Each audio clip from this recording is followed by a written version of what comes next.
We're going to have John Vervaeke speak to us now. He is the founder of the Vervaeke Foundation and the director of cognitive science at the University of Toronto. He's the creator of the acclaimed Awakening from the Meaning Crisis and After Socrates series.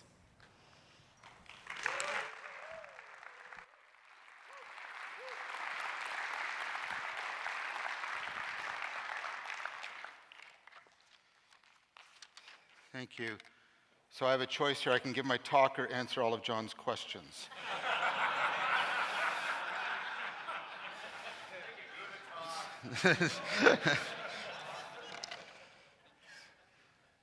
All right, so I'm changing this title slightly from in the program, The Cognitive Science of Home, Belonging to the Home Range, Orienting from the Home Base, and Growing Up Around the Hearth-Hospital. I chose the last one solely because it had H's in it. No, it actually captured better what I wanted to talk about. So what I want to do is I want to make use of John A. Allen's. There's going to be two Allens mentioned, so I'll try to keep them clear, separate for you. John A. Allen's book, Home, How Habitat Made Us Human. And I want to trace out the evolution of home in 3 stages towards answering the question, why do we long for home? Those 3 stages is not a ladder, but a nesting, and of course nesting is a kind of home. But the 3 stages are the home range, the home base, and the Hearth-Hospital. And I'm going to show how each is a stage in the shaping of cognition within 4E cognitive science. And then I want to talk about how that cognition is, I hope, plausibly exapted up into our spirituality, and then talk about domicide and quest in that context.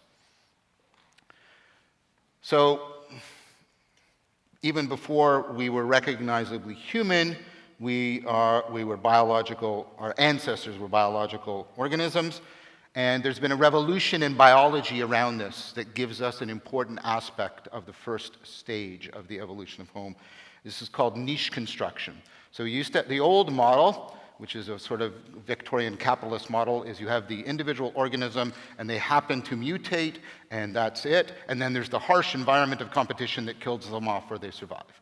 And it's just that. That's the model. So the model is changing, and it's part of the revolution. The science where science is happening right now is not physics. Physics has been stalled for 40 years. The science where science is happening is biology. And it's niche construction is the idea. And the idea is this. Organisms are not passive. They are active shapers of their environment, and then that shaped environment in turn shapes them. They shape the environment shapes them, and it loops like this. And you notice I do this a lot when I talk about 4E Cog Sci. It's that loop. It's niche construction. It's a mutual shaping so that they fit together in an important way. There's a conformity between the organism and the environment. They belong together. Now, that belonging together is, I'm going to argue, well, I'm arguing right now, is what Kellyanne Allen, this is the second Allen, first is John A., second is Kellyanne, in her work calls belonging, the sense of belonging. And please remember the assonance between longing and belonging. What is belonging? Belonging is a sense of, quote, deep connection with social groups, physical places, and collective experiences. That's from the paper in 2021, and then there's the book in 2021 as well. I think that deep connection is, and the sense of belonging that she's talking about, is deeply convergent with the work I do on relevance realization and religio, and meaning in life as a fundamental connectedness of to yourself, to other people, and to the world. And as is often the case in psychology, we have these 2 literatures, the meaning in life literature and the belonging literature, talking about basically the same thing and not talking to each other because psychology is in a mess right now. And see the work of my good friend Greg Enriquez on how we can fix that problem. Okay. Right now, I'll take it as a point of convergence.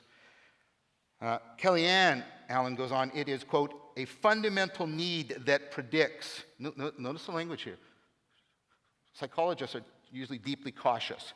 It seems to us after the evidence that perhaps it is suggested that. That's how it usually is written, okay? But here it's, listen to the language, like, it is a fundamental need, this is like a summative paper, that predicts numerous mental, physical, social, economic, and behavioral outcomes. In short, the evidence is overwhelming. This is why when people say, I don't know what he means by the immune crisis. In short, if you do not have a sense of belonging, you are in serious trouble. Mentally, physically, economically, behaviorally, socially. It's powerfully predictive of that. Next to knowing your IQ, I want to know if you have a sense of belonging. I want to know if you have a sense of meaning in life. And this is how there's two questions you can ask to get at, do you have meaning in life? What do you want to exist even if you don't? And how connected, how much of a difference do you make to it? So, there's actually two sides. There's the result, which is belonging, and then there's the process, fitting in. This is and we've been using this language probably your whole life, fitting in. I want to fit in. I want to fit in. I don't fit in. I want to fit in. I don't fit in. We do this, right? Okay. But listen to the language. Fitting in, like this deep, connected, belonging, conformity, participating in. And I think this has a lot to do, I'll only do this a couple more times. I think this has a lot to do with recursive relevance realization. Okay. Okay.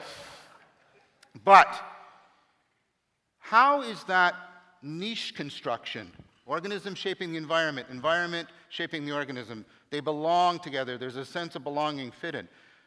I think that gets taken up into the cognitive and therefore on the cusp of the spiritual with the work that myself and Christopher Massapietro and Philip Mizovic covered in the book Zombies in Western Culture, a 21st Century Crisis.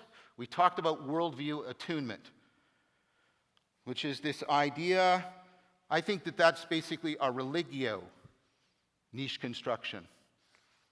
You have a view of the world that supports your view of how you view, how you know, how you connect. And you have a theory of connection that helps to support and substantiate your view of the world, and they mutually support each other. And we had that with the Aristotelian worldview, and then we broke it and smashed it, and we haven't had worldview attunement ever since. And a clear indicator of that is, and you've probably heard me make this argument before, the pervasive worldview, the scientific worldview, is a worldview in which we do not belong, in which we do. Our existence as cognitive, personal, moral agents doesn't belong. So if we don't belong in the worldview, it's not doing worldview attunement for us. Okay. So, when we have worldview attunement, we get a network of affordances. Just a reminder what an affordance is. Affordance is a living possibility, a real possibility. It's not created by the environment. It's not created by the organism. It's created by how they mutually shape each other. This affords me walking. I and this have been mutually shaped by physics, by chemistry. This and I have both been shaped by culture to fit each other. So walking is available to me. There's an affordance. There's all kinds of affordances now set out for me because of that co-shaping, fitting together, belonging together. Once you have this first stage, you're into an organism having a home range. This is areas where the it is shaping the environment is shaping it, a network of affordances is opening up, it's belonging, they're fitting together, and space gets transformed into places connected by paths. And you are looking out at the world and seeing places and paths, and you're saying that's just the way it is. There are no places and paths in physics. There's trajectories, there's locations. In fact, this is so deep in us, in how we've been shaped. Try to talk for 5 minutes without doing places and paths. John has just started his lecture. Soon he'll be halfway through his lecture, and then he'll be at his end. The marriage isn't going well. We seem to be floundering. We're off course. Paths and places. Look out around you. It's happening right now. You're already starting to home this space.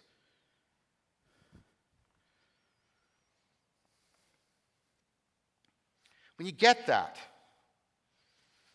right? When you get that home range, paths and places, the landscape courses. I'm using the word course, and you're allowed to, by the way. It's in the dictionary, I made sure. You can use course as a verb. The landscape courses. It flows. We talk about the hills rolling. They're not rolling. If they were rolling, we'd be absolutely terrified. Right? But I'm reading The Great Gatsby long time ago in high school, galaxy far, far away. And I'm reading this book, and why are they making me read this book? It's this silly story, Daisy, Daisy, Nick, Gatsby. And then I get, if you've read the book, spoiler, if you haven't, and then you get to the last 3 pages and you go, oh my gosh, this whole book has been about the American dream. And you go, and there's that, and it first hit me when he's talking about it, and the author, well, Nick, but Fitzgerald, pulls back from the tight closure of the story, and he talks about the rolling hills of the Republic. And I got this tremendous sense of, wait, there's a bigger thing going on here. There's this whole landscape. There's this whole history. And it's paths and places and affordances, and it's all alive. And he was trying to invoke that, and he was actually trying to symbolize it in this rather trite love story. And I was like, it was one of those first great moments in my life when I realized how stupid I could be, because I'd totally missed it. And it opened it up for me. And right? This is a home range. And what's really unique about human beings is their home range, right, is quite variable. And that's an advantage and a disadvantage. See, the advantage for the gazelle, here's a gazelle, here's a baby gazelle, it fits right in. And gazelles don't have existential, how can I be a good gazelle? I'm failing, right? They're right in. Your heritage gave you the capacity for home range like any other organism, but it's a movable home range. Because you know what culture is? Culture is niche construction on methamphetamines.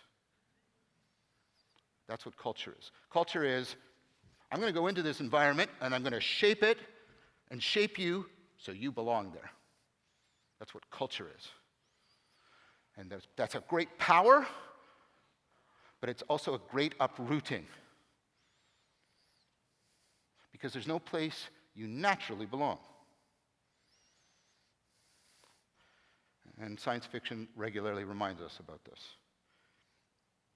So organisms are doing this, and at some point, our ancestors evolved so that they're becoming hunter-gatherers. We're not clear about when, probably Homo erectus, probably around 800,000 years ago, right? I've held an 800,000-year-old Acheulean hand axe. I was like, it's so. And what is the next stage? The next stage is the home base. The home base is a fixed point within the home range in which everybody goes out from it, they do stuff, and they come back to it, which seems, right, natural to you. They go out and they come back, right? And then what they do is they share the butchering of the animals, the preparation of food initially, but something that's really important happening here when they come back, right? They're checking each other. Because that system of distributed labor requires you to all come back together, not only for the legitimate reasons of we have to coordinate our labor, we got the synergy of coordinated communication, but also in order to do cheater detection. You shouldn't get the benefits if you haven't borne the costs. And if you've borne the costs and not have the benefits, then something needs to change. And if you don't think that's very, give your 3-year-old, this 3-year-old and that 3-year-old, give that one a bigger piece of chocolate cake. Human beings care so much about this that they will do the following.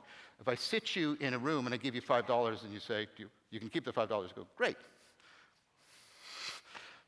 There's more to the science. Now what you do is you bring in 2 people and you say, I'll give you $5, but only if you allow me to give him $10. And then guess what they do? No, I don't want it. They're still getting $5 for free, but they don't want it because that has been broken down. See, what we start to get into is a new normative space. We're starting to think about the justice of our actions as opposed to just the efficacy of our actions.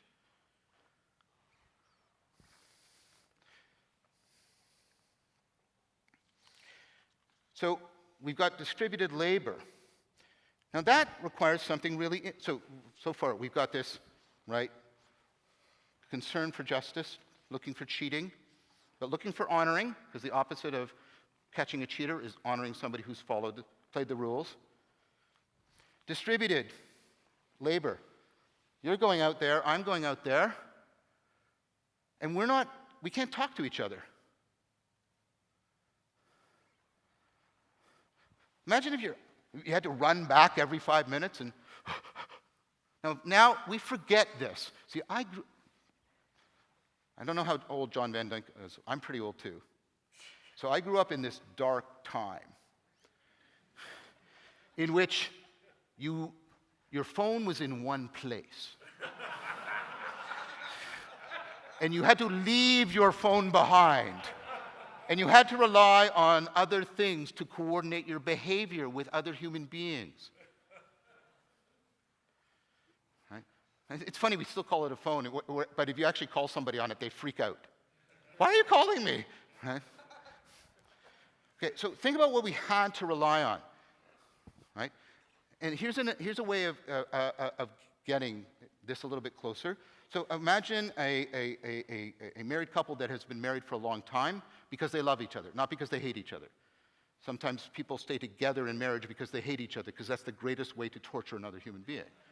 That was my parents. So, but I had the opposite. And my aunt and uncle, and my aunt, she was like a second mother to me. They had been married, well, longer than I was alive. And when she came in the room, his eyes sparkled. And there was like a telepathy between them. He could just eyes sparkle and like they almost like didn't have to talk. And it's like, what's going on? Well, what's going on is you have 2 human beings, and they're not always consulting each other. They've internalized each other. She has a model of him, he has a model of her, so he can be over here, out of range of her, and coordinate his behavior with her by consulting the model. But he has to let her live inside him. Some of you have said something sort of a little bit freaky to me, but I've tried to take it in good heart. You say things to me like, John Vervaeke, you're in my head all day. That's a little bit weird for me. But you see what you're doing? You're internalizing. Now the thing is, you can't internalize forever. So what you have to do is you have to periodically all come together, the nexus point, and make sure the models all match, that they haven't got out of sync.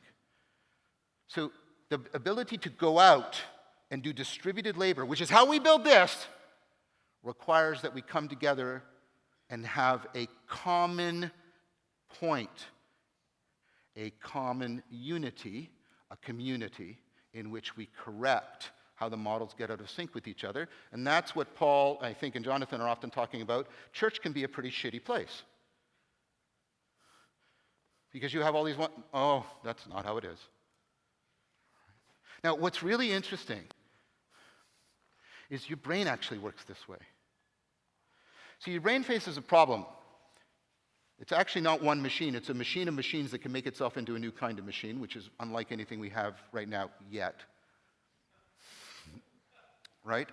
And these can, well, we all know, they can work at cross purposes. They can be antagonistic to each other.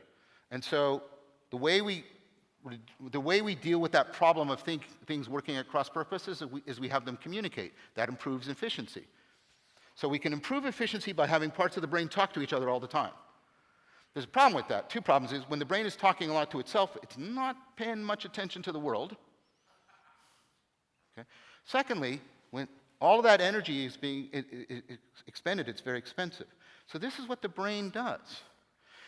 It actually has different areas of the brain. They model each other. They mutually model each other, and then the brain cycles. It cycles between you're focused on the world,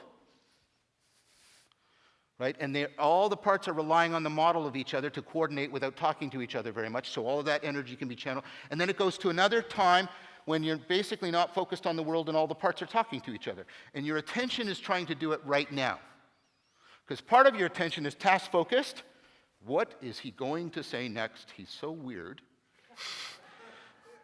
And then there's another part of you that is trying to mind wander. Mind wandering is when you disconnect from the world and the parts are basically talking to each other. For what purpose? Nothing, like mind wandering.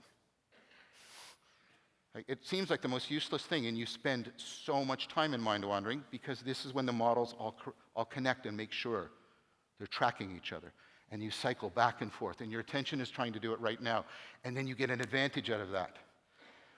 The mind wandering opens up variations of things and perspectives that are relevant to you, because you're always the hero of your mind wandering. You don't mind wander, hey, I'm going to mind wander about Pete Seeger or somebody else.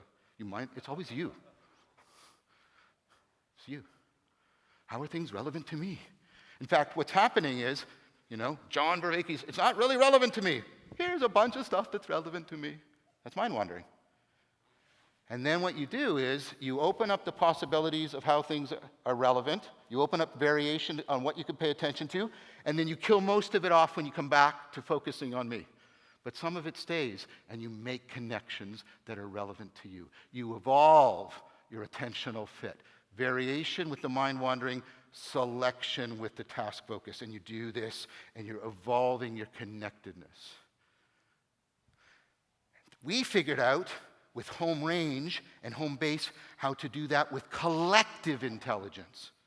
We all go out with our mutual models, and then we come back into common unity, the community, and we do all this stuff that seems relatively useless so that right? And then the whole community evolves its grip on the world.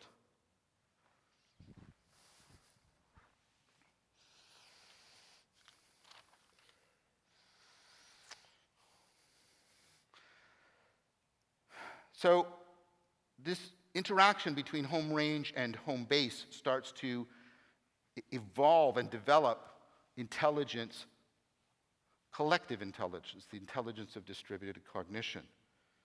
And then, of course, what happens is individual cognition and collective cognition start to bootstrap each other. If I internalize her and she internalizes me, she can actually take my perspective on her perspective. That's what she's doing when she's doing that coordinated behavior. But then she can just do that when she needs to, not just when she's coordinating with me. She can, wait, what would John think? What would Jonathan? What would Paul? Oh. Your metacognitive capacities expand dramatically. Your ability to be aware of how you're aware, to know how you're knowing, to learn how to learn, all goes up significantly. This is all enmeshed with home range and home base. But how is the home base chosen? Well, think about campfire. How do you choose it? So there's a theory, but we've got to modify the theory because the empirical record for the initial presentation of the theory has made it been modified. The original theory is prospect and refuge. Prospect and refuge says you're always looking for places where you have significant prospects so you can see a lot, but there's refuge for you. Now, originally they thought that was like, I want to be able to see a lot, but I want to be able to hide a lot. And that turns out to be wrong, because when you show because it makes predictions. You show people pictures of like, here's all this expanse you can see, but you're also sort of in a jungle, and people are like, I don't want to be there. Because here's the thing, if you could hide in it, so could someone else. So could a predator. So you don't want lots of hiding places. So it's more like what I want in refuge is I want a place where I can defend myself or escape, reliably escape. So when I say refuge, I want you to hear that, okay? Now think about this, because I've been thinking about this and what Paul was saying about rest and how it's not just lassitude. And I was thinking, what went through my head was this phrase, a refuge without prospect is a prison. And prospect without refuge is wilderness. And you don't want either of those. You don't want either of those. So this might surprise you that I would make this move. You're seeking for an optimal grip between that trade-off relationship. All right?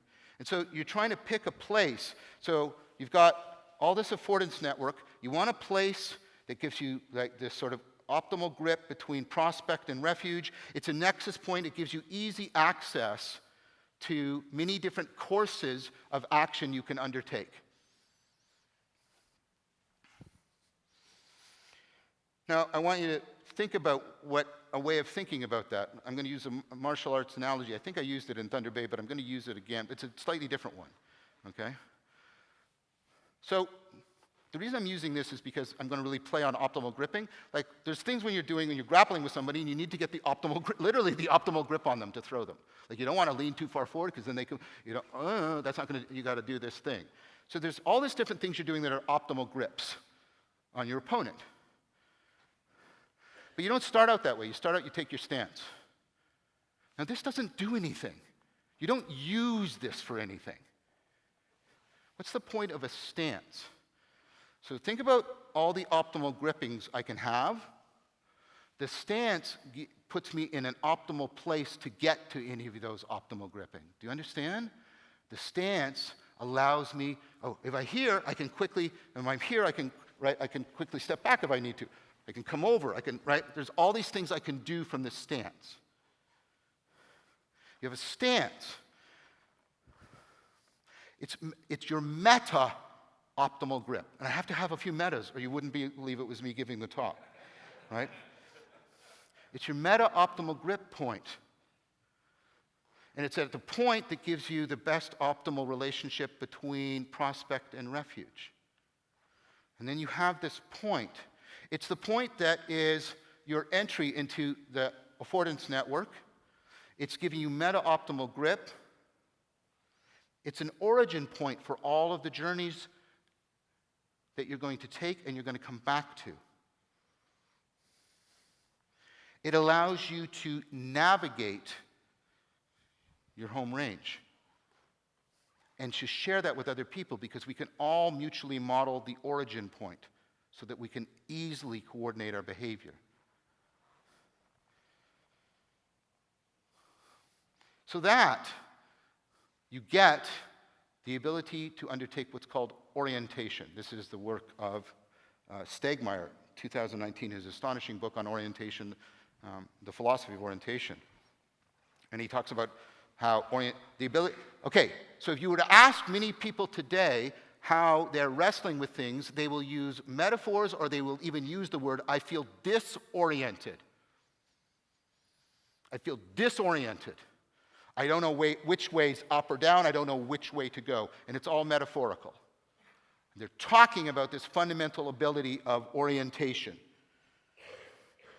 Right? I want to coin a word. I don't know if it's a word. I want to talk about co-orientation, like the way we talk about coordination. We have co-orientation when we have the home base. And we take that up into our worldview, and we can navigate the worldview. We can co-orient in that worldview and move around in that space so that we can coordinate our distributed cognition, access that collective intelligence. That's what orientation does for you, shared orientation. We even do it. We even do it temporally. We've been talking about this, right? We have retrospective, right? We have this retrospective, we want, remember I didn't mean rest, I didn't mean hiding. The past should provide some kind of refuge for us now. All of these things should have converged so that we have a trustworthy home base that then gives us prospect for the future. We feel so that we can properly do this. There's a common unity that gives us a common law of the precedent that has been vouchsafed to us from the past. And then it encourages us to be prospectively responsible and try and set precedent for the people in the future. And this, of course, is Brandam's work on reason and philosophy, his new interpretation of Hegel, in that what we're trying to do is constantly find ourselves in that stream, in that course of the common law of distributed cognition. We can draw from the past and we can prospect to the future, and then we are oriented. Then we are oriented.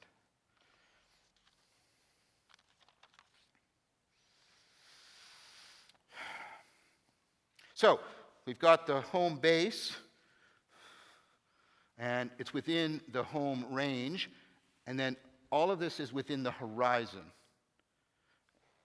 But with the home base and the home range, we have this sort of resonance field in which the land flows, we belong to it. And then on top of it, we have this ability to orient and to co-orient and to form community and access not only the community here and now, but the community of the past and the community of the future. And I take it that Christians represent that with the community of the saints and things like that. Or at least some branch of Christians. I have to be honest, sometimes I can't keep all of you straight. And I say that affectionately, okay?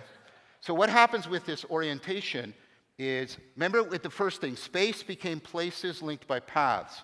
Now the paths and the places are transformed into maps, cognitive maps. And a map is a powerful thing. And then what Descartes did, by the way, is he figured out how to take our mapping ability and our orienting ability and turn it into a graph, because that's all it is. It's a graph it's a mapping from an origin point. That's why it's called the origin point, by the way, on a Cartesian graph. See, what a map does is it reduces your cognitive load. You don't have to remember all the idiosyncratic paths and pathways. You don't have to, by the way, in the dark times, we didn't have Siri, we would go to the glove box and we would retrieve the parchments. We called them maps, and we would open the map.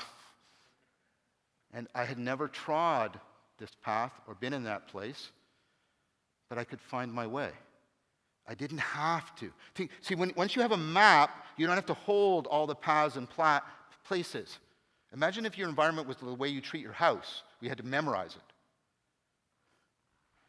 Right? So your range gets limited when you don't have cognitive maps. When you have cognitive maps, you can go to all kinds of places you haven't been before with confidence. They encourage you to interpolate, extrapolate, to go into the unknown with a kind of confidence.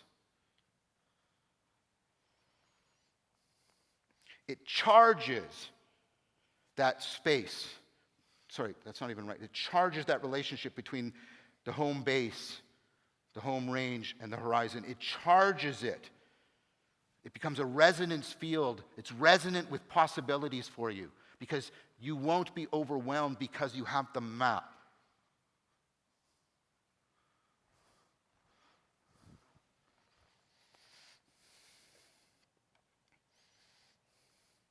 So now you see the belonging and the co-orienting are actually, they're not being left behind. They're mutually nested within each other, growing each other. Now we move to the third, which is the hearth and hospital. Now I need you to hear something. The word hospital, hear it the way it originally was meant, in the word hospitality. Okay? So sometime after we started home basing, our ancestors get fire. And they start to reliably use it. And there's a lot of dispute about how ancient that is. But it's reliably, we've got evidence for 500,000 years. There's some older sites, maybe, we don't know. And we don't know, we don't quite know if the home basing is first and the fire comes along, or the fire and the home basing come together. We don't know. I'm just giving you, so I'm talking more about stages than perhaps the actual historical sequence. What happens around the hearth in the hospital? Healing. We really start to heal each other when we're sick, when we're wounded. And that, again, seems as the natural thing to do for you. It's not, right, for most organisms, right? Of course, we have now the nursery. And think about how the nursery and the healing overlap. We talk about nurses. They're not raising children, they're healing the sick. We see a relationship between those. Right? We're rearing the child. Now what's happening when you have the home base and the hearth is you've got the extension of agapic love from the mother and the child to the extended family. That is a huge, huge advantage. That's a huge advantage. This is why for many people who don't have houses, like the indigenous people in Australia, they don't have houses, they have kinship systems. That's how they feel at home. And they're really, it's hard to figure out. It's so complex, even convoluted and sophisticated, the way the kinship systems work. And the way you name people, so that, you're my mother-in-law. What? Well, because, and it's just, it's bizarre. I'm struggling to understand it from the outside, but all I know is it's impressive. There's, of course, food sharing, and we still do that. We just did it. Until we had phones in the dark time, you'd go to a restaurant and you ate by yourself, it was awful. Or so there's the looker, or there's the ignorer. Now what we do is we pretend that we're important and we're obviously involved with something. My phone. The president's talking to me. Right?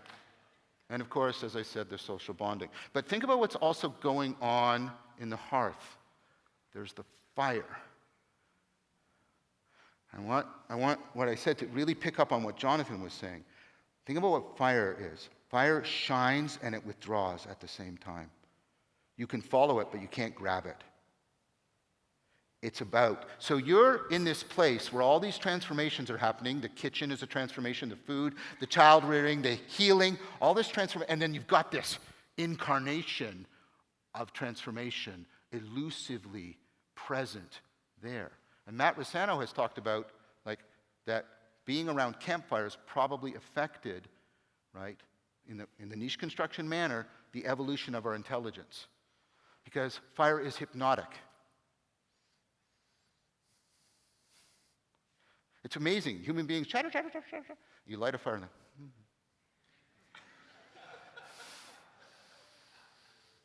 right? And part of the problem with the video world is it generates the campfire effect, but there's no campfire. Pause on that. See, when I'm in a campfire, your face is lit, and only your face, and I don't see the rest of you, like a video screen, which is lit, and I don't see the rest of you. You're very close. You're closer than you normally are with somebody at a campfire. Same with the video screen. But we don't have a common origin. we don't have the fire. We don't have the fire reminding us of the reality of how being shines forth, but always also withdraws. It's no wonder that Heraclitus, who brought the notion of the logos into philosophical and then ultimately religious use, chose the fire as the symbol of the logos. And we talk about conversations that catch fire, because fire has this ability to catch and organize and grow. It shines and it withdraws, it appears and it disappears. And this is reality. And what we can do with the fire, because it's hypnotic, is we can get into symbolic resonance with it. It can make us aware of the transformation that's happening in us. And then we can see more in the fire than just its superficial presence. We start to see more deeply into it, and it starts to disclose something more deeply into us, and we symbolically resonate, and we start to get ontological depth perception happening. And then we also start doing that with each other around the campfire. I open myself up so you can see into me, and you open yourself up so you can see into me, and we do this, and we reciprocally open, and we get ontological depth perception. So what's happening is we start to do things that the kids are already doing around the hearth. Symbolically resonant, serious play called ritual. Imaginally augmented perception and conception. The serious play designed not for any goal, but for transformation itself. And there's a process there. Rituals have a rationality to them. It's not the rationality of propositions. A ritual is rational, ratio, properly proportioned, if it transfers broadly and deeply outside of the context in which the ritual is practiced. The point isn't in the ritual.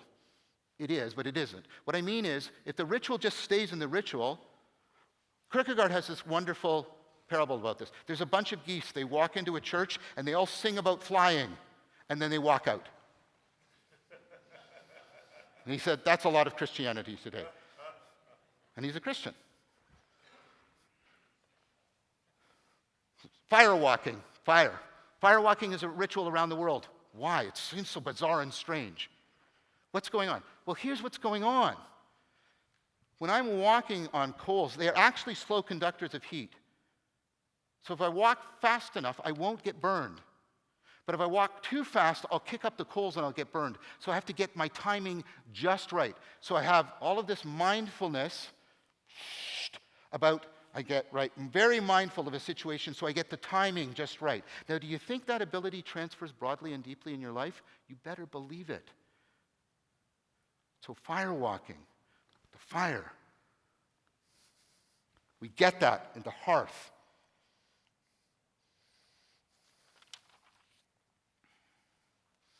So what's happening here? Well, at that origin point that's been horizontal, the map, we now get the vertical, intersecting it. We discover spaces below and spaces above, and how to navigate those spaces and return to the origin point. And this is ancient. We've got clear evidence of at least 15,000 years ago of shamans and the three-tiered cosmos. There's the underworld, this world, and the overworld.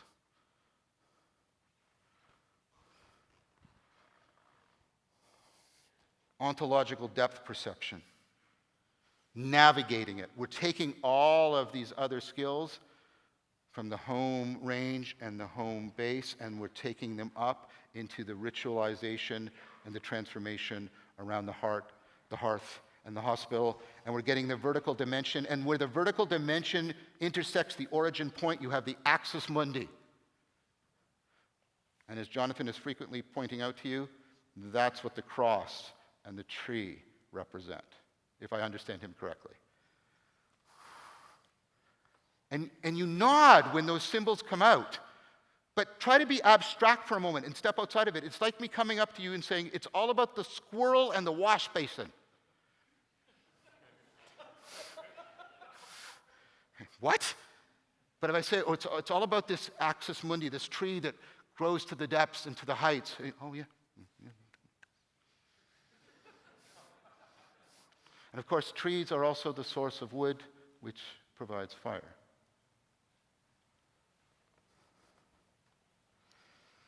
Okay.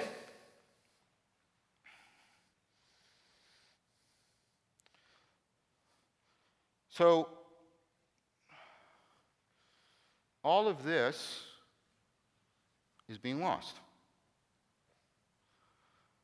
You might have heard me talk about this.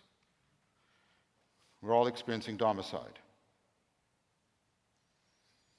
So Kellyanne Allen, who does work on belonging is declining massively and quickly with horrible consequences. Undeniable empirical evidence. One sure measure, how many close friends do you have reliably going down? No matter how connected we are, how many close friends do you have reliably going down? How much of your days are lonely, reliably going up? Just one measure. There's many other measures, just to give you a clear example of that. You know, and this is like, I've said this before, this is like something out of Orwell. The United Kingdom has set up a ministry of loneliness. Because they figured out that if they don't fix this problem, they're in a lot of trouble.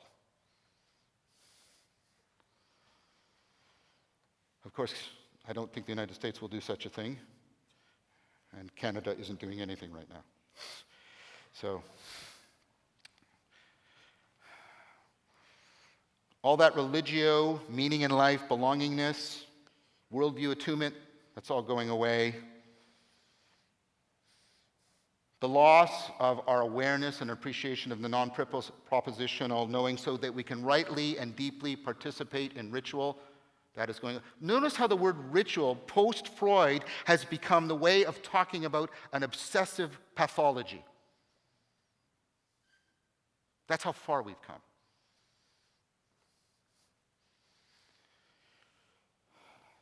And of course, as Brian Walsh said, home is where we take the symbols that are in our like right there, pregnant, like the path that's right there. And it's how I think. It's how I think about intentionality. And then we take the symbols right there, ready to be birthed, and then we have to set it into a ritual community, and that is what we do to make a home. A home is a machine in which symbol and ritual come together. And if you don't think that's what a home is, skip Christmas next time and see how everybody reacts around it. No, we're just not going to do Christmas this year. We're not going to decorate. We're not going to do this. Skip it. People will hate you in a way you've never been hated before. Okay?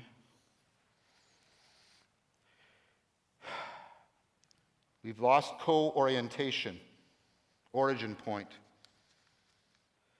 The vertical, we've been reduced to the horizontal. We've lost the axis mundi. But as I've tried to show, all of those things are part of who and what we are. So as they have come into question, we have come into question.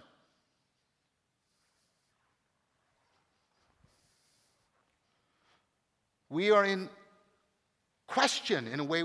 And Heidegger is the prophet of this. He says, we are the beings whose being is in question. And the fact that we lack an ability to wonder in that fashion is precisely what he says is one of the origins of nihilism for us.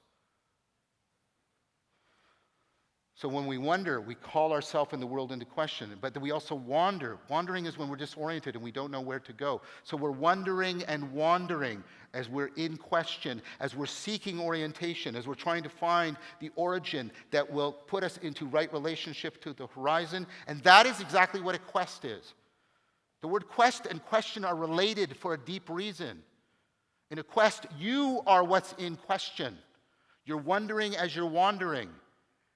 There is no answer to the question without the transformation that is brought about by undergoing the quest. We need a reciprocal reconstruction of our worldview. We need to bring back the reinventio of co-orientation. We need the reinventio of symbolic resonance and ritual. We need to do this in a coordinated fashion. We started not on time. How much time do I have left? Pardon me? 9 minutes. That's perfect. 9's good. I'm happy. Okay. So, part of it has to do, and I really had this in my notes before Jonathan gave his talk. Part of it has to do with a relationship. We have to get back to this fundamental orientation point in our meta-optimal gripping. We have to get all the way back there because that's how deep the problem is. Attempting to solve the problem anywhere that's more shallow than that won't give us the transformation of the ontological depth perception that we need. We have to get back to that orientation, which we're so badly lacking. The problem is, when you lack orientation, you don't know which way to go to get it. And so you can see the 20th, well, you can see actually all of the centuries since the Enlightenment is us thrashing around trying to, first of all, what we'll do is we'll get an absolute foundation in science and math, and that will be our origin, and oh, that fell apart. Right. What we'll do is we'll actually, we'll take into our hands technology and we'll build the utopia. Oh, no. In fact, right, and I don't want to talk about this too much, right? Well, if you want to talk about it, I'll talk about it. I don't want to talk about it right now. But the advent of AGI, which is now on the horizon, and if you hear one thing I say to you, is don't pretend that's not the case. Don't pretend that's not the case. We need the very best from all of us right now, and pretending it's not the case is not helping. It is harming.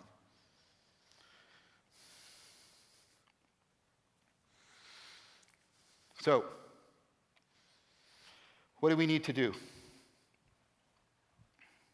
We have to get to this ability where we can reorient, because the advent of AI has said to us the promise of the Enlightenment, not the promise of enlightenment, that's a different thing. The promise of the Enlightenment, the Promethean promise. We have discovered that history is not about God or being or the true or the good or the beautiful. History is about us. We are the authors of history. We are the telos. We are the point of history. The point of history is to bring us to completion as free agents in the world. What's freedom? Shh, don't ask that. Freedom, freedom. Right? And there's a lot of good. I don't want to live in a world before the Enlightenment. But we paid this price because we started down a course of action that has got us to the... I work with Geoffrey Hinton at the University of Toronto. He is the godfather of artificial intelligence. He quit his job so that he could speak freely about the serious danger we're in right now. The Enlightenment promised all of this, and then we get to this place where we told, oh, by the way, you weren't what this was all about, and you are no longer the authors of history. And you actually aren't going to matter very soon. We tried that. And then we try the vacillation between various utopias and nostalgias, and we fight bloody titanic wars over it, and it's all for bloody nothing.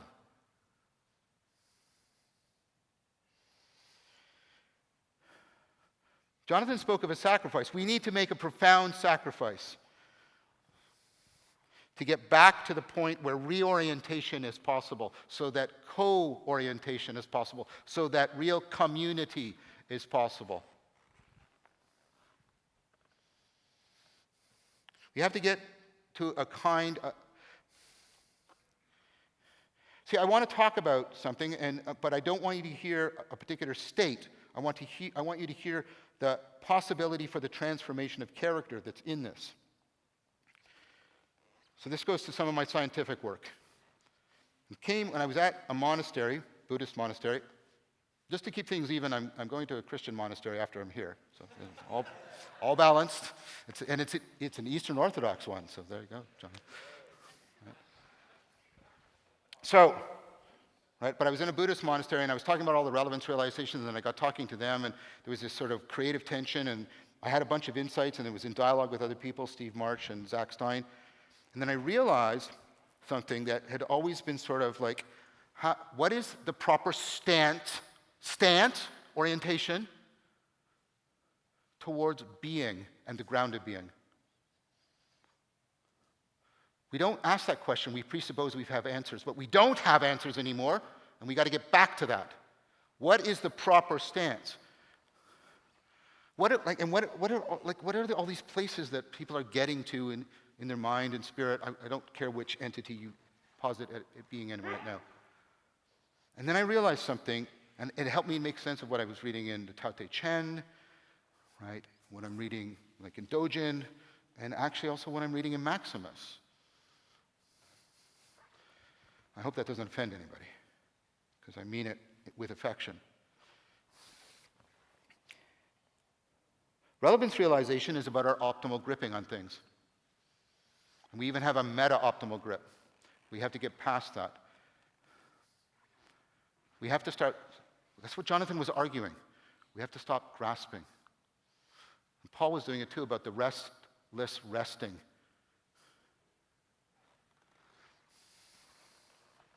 Relevance realization can come to the realization that it itself is irrelevant. That what is not needed anymore is what relevance realization does, which is optimally grip. Because relevance realization is how I get into relationship to this being, to this being, to this being, to this being, to all of these beings. But when I want to be in relationship to the ground of being, I have to give up relevance realization.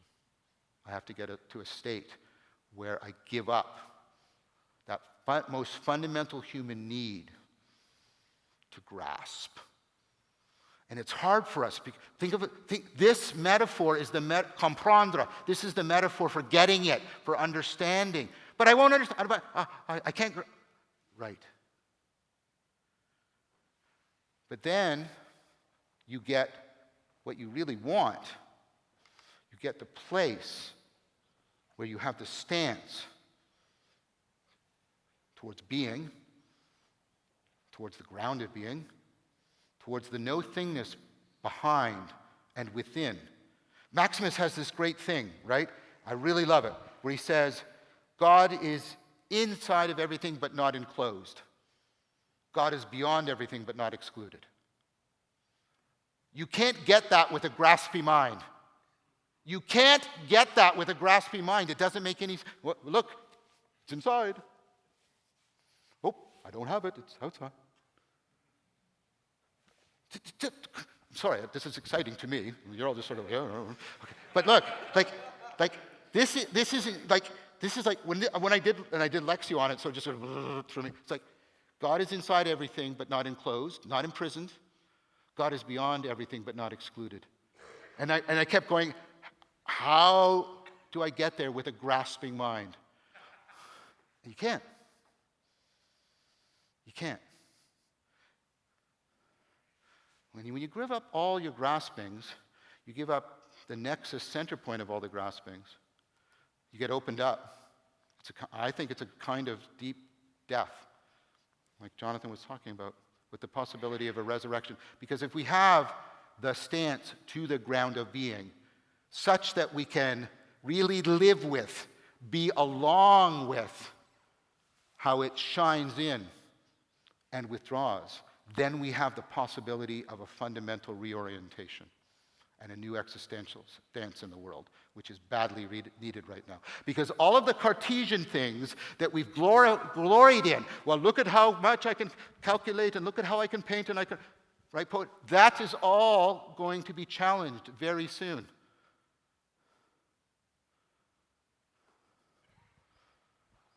But this ability to enter into that axis mundi stance towards the ground of being that liberates me